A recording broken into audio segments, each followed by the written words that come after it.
j'espère que vous allez bien, je suis ravie de vous retrouver aujourd'hui pour une vidéo que je n'ai jamais fait sur la chaîne.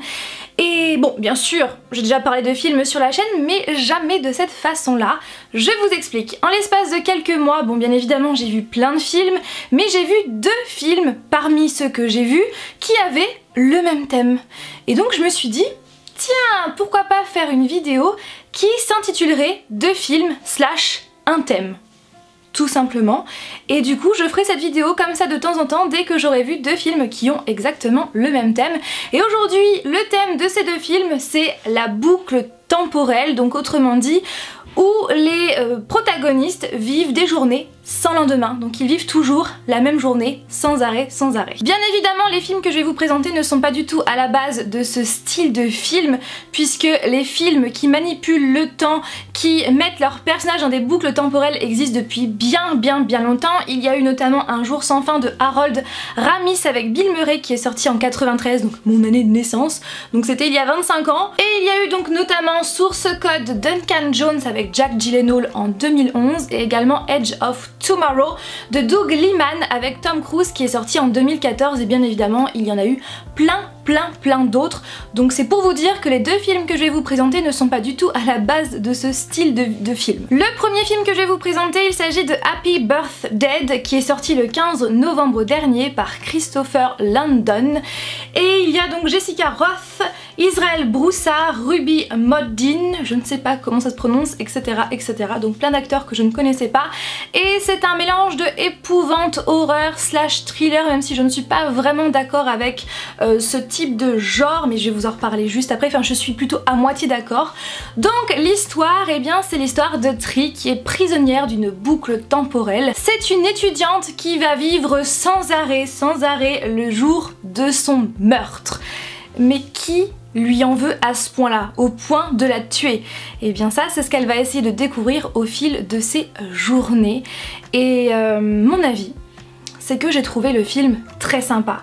Sympa, fun, très malin, et disons qu'il est pas trop long, donc ça suffit. Il n'y a pas de chichi en fait, il dure 1h37, donc c'est pile ce qu'il faut.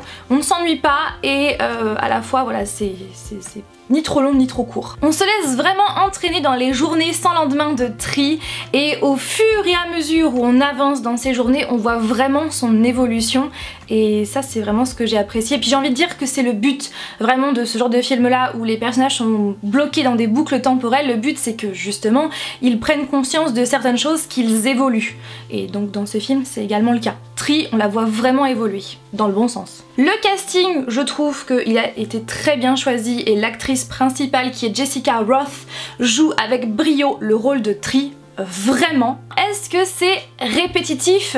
Eh bien j'ai envie de vous dire que non, ce n'est pas du tout répétitif. On peut avoir peur justement de cela quand on voit le synopsis du film, mais finalement non, ce n'est pas du tout répétitif, parce que comme je viens de vous le dire, on voit vraiment Tree évoluer au fil de ses journées, et toutes ces journées ne se ressemblent pas du tout. À chaque fois elle évolue, elle réfléchit, elle comprend des choses, et elle essaye de trouver par tous les moyens qui est ce bip de tueur, pourquoi il lui en veut et qui c'est surtout. Comme ce film est qualifié de épouvante, horreur / thriller, est-ce qu'il fait peur?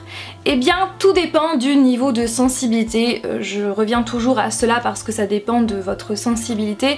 Pour ma part j'adore les films d'horreur, c'est pour cette raison que je classifierais plus ce film comme étant une comédie horrifique, parce que oui, il y a de l'humour dedans, c'est marrant comme ça de temps en temps, et horrifique parce qu'il est effrayant de temps en temps par moment. Donc c'est pour cette raison que je dirais qu'il est plus, ouais, que c'est plus une comédie horrifique qu'un film vraiment de épouvante et d'horreur.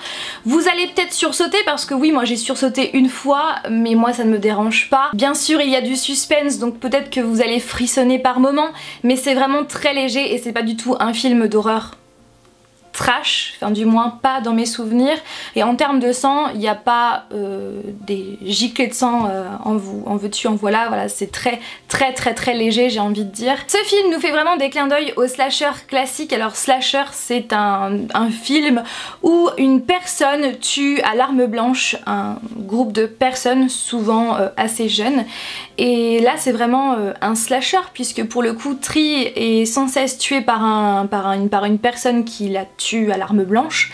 Donc voilà, c'est vraiment un clin d'œil à nos slashers classiques. Et j'ai vu en fait sur internet que c'était un mélange de Un jour sans fin et Scream, et c'est vraiment vrai. C'est vraiment un mélange, un mix des deux. Et puis quand je dis clin d'œil au slasher, comme dans tout bon slasher, il y a souvent des jeux de pistes où on nous emmène sur une piste, mais en fait non, pas du tout, ce sont souvent des fausses pistes, et là c'est le cas, et je me suis vraiment prise au jeu en fait. Après, le seul petit point négatif, j'ai envie de dire, mais il est très minime, c'est que par moments c'est un peu prévisible. Par moments, c'est sans surprise, mais j'ai pas trouvé ça super important vu que j'ai vraiment passé un très bon moment à regarder ce film.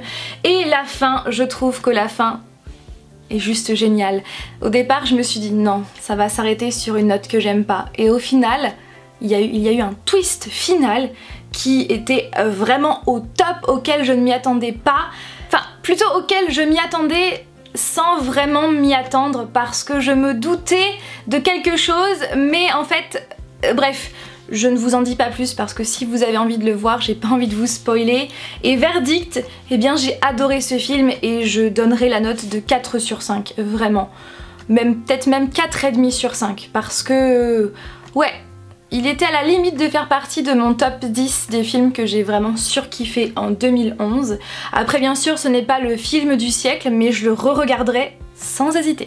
Et le deuxième film où le personnage va se retrouver dans une boucle temporelle, il s'agit de Before I Fall, donc en français c'est Le dernier jour de ma vie, par Ray Russo Young, qui est sorti le 7 juillet 2017 et il dure 1h38. Ce film, vous pouvez le retrouver actuellement sur Netflix, et sachez qu'il a été adapté du livre du même nom, Before I Fall, par Lauren Oliver, que je n'ai pas lu, donc c'est pour cette raison que je ne vais pas pouvoir comparer avec le livre. Je vais vous lire le synopsis. Une élève de terminale se rend compte qu'elle est peut-être en train de revivre sans cesse le dernier jour de sa vie jusqu'à ce qu'elle fasse les choses bien. Voilà. On n'en sait pas plus, et j'ai envie de dire qu'ils ne se sont pas vraiment foulés.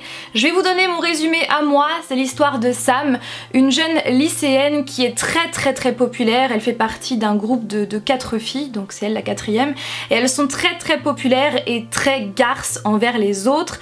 Elle a également un petit ami que tout le monde convoite, et le dernier jour en fait de sa vie, le dernier jour qu'elle va revivre sans cesse en boucle, et bien c'est le jour de la Saint-Valentin. Donc toutes les 4 vont aller à une soirée, et en rentrant de cette soirée elles vont rentrer en voiture, sauf que elles vont avoir un accident de voiture et elles vont mourir à la suite de ça. Et au lieu de mourir définitivement, eh bien Sam va se retrouver, elle va se réveiller dans son lit. Voilà.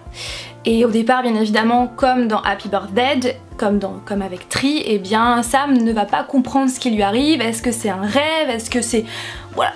Donc ce film-là, déjà je vais vous parler du casting. J'ai eu un tout petit peu de mal avec le personnage de Sam, avec l'actrice Zoe Deutch.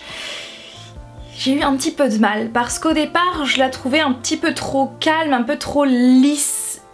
Je sais pas trop comment vous expliquer, mais ouais, je la trouvais vraiment trop lisse, sans...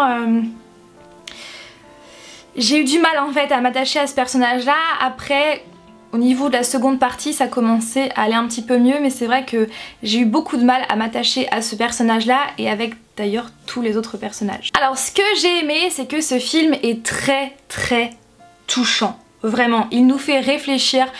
Parce que la morale de fin, le message est vraiment très beau, la morale est vraiment très belle et très importante, j'ai envie de dire. Et puis clairement c'est impossible de ne pas être perturbé après l'avoir vu, parce que la morale et le message est vraiment très beau. Et ce que j'ai apprécié également, ce sont les thèmes abordés, puisque ça parle d'harcèlement, ça parle de popularité, plein de thèmes sont abordés en plus de la boucle temporelle, et franchement j'ai trouvé ça bien. Après sachez que le thème de la boucle temporelle n'est pas du tout exploité. Donc elle a ce pouvoir, mais on ne sait pas qui lui a donné. On imagine que c'est dans le but de changer sa façon d'être et d'être vis-à-vis des autres, mais on n'en sait pas plus. Voilà, c'est vraiment la boucle temporelle, c'est le thème disons principal, mais il n'est pas... voilà, disons que c'est un fil conducteur. Et pareil dans Happy Birthday, on ne sait pas du tout qui a donné ce pouvoir à Tree, on sait que c'est pour... On imagine, on comprend que c'est parce que... pour savoir qui la tue. mais voilà, ça reste un fil conducteur, mais c'est pas le thème le plus fort. Ce que j'ai aimé également, c'est de suivre l'évolution de Sam au fil des journées qu'elle passe, qui sont sans lendemain. On voit vraiment l'évolution s'installer. Et en termes de musique aussi, ce que j'ai trouvé bien, c'est que les musiques changeaient en fonction de la scène. Ça, c'était plutôt cool. Et pareil pour les couleurs. Quand elle se réveille, les couleurs sont très lumineuses. Et dès qu'il y a une scène un peu... notamment il y a une scène où il y a un peu une embrouille entre les filles, etc. Bref, je vais pas vous spoiler, mais les couleurs là sont beaucoup plus agressives, elles sont vraiment d'un rouge et ça accentue le côté agressif de la scène. Donc j'ai bien aimé ce jeu de couleurs et ce jeu de musique aussi en fonction de la scène. Et aussi les émotions, il y a pas mal d'émotions tout au long du film qui sont plus ou moins importantes en fonction de la scène. Mais il y a un petit peu du négatif parce que disons que j'ai trouvé que ce film avait quelques longueurs comme ça. Surtout la première partie. La deuxième partie ça commençait à aller un peu mieux, mais durant toute la première partie j'ai trouvé que c'était un peu plat, voire même trop lisse en fait, sans relief. Je sais pas si vous voyez ce que je veux dire. Et puis j'ai trouvé qu'il y avait un petit peu trop de stéréotypes à mon goût, notamment les 4 filles qui sont, comment dire, ultra hyper populaires et donc par conséquent elles sont méchantes avec tout le monde. Et je trouvais que par moments c'était un peu beaucoup trop exagéré, notamment dans la fameuse scène où je vous ai dit où les couleurs étaient agressives, les couleurs étaient rouges. Et ouais, un peu trop d'exagération par moments, un peu trop de stéréotypes. Et la fin. Parlons-en de la fin. Je sais pas du tout si elle est comme ça, si c'est, j'imagine que oui, la fin est la même dans le livre, mais la fin, elle est inattendue sans l'être.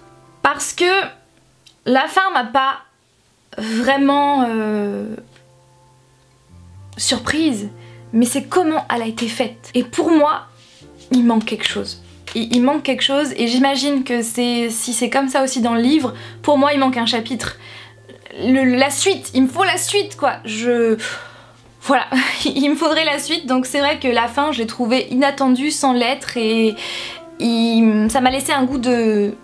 ouais, il manque quelque chose quoi. Donc je dirais verdict que c'est un beau film, divertissant avec une belle morale, mais un peu trop lisse par moment avec pas mal de longueur.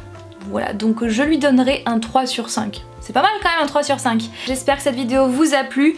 Comme toujours, n'hésitez pas à réagir en commentaire, à me dire si ce genre de vidéo vous plaît et si vous avez des films qui ont le même thème à me conseiller, eh bien je suis preneuse. Voilà, comme ça sera l'objet de... comme ça je regarderai ces films et que je vous donnerai mon avis dans une vidéo de film, un thème. Et je pense que je ferai aussi ce genre de vidéo pour, pourquoi pas les séries, 2 séries, un thème ou quelque chose comme ça. Voilà. Dites-moi si vous avez des idées. Sur ce, je vous fais plein de bisous et je vous dis à mercredi prochain pour une nouvelle vidéo. Bye!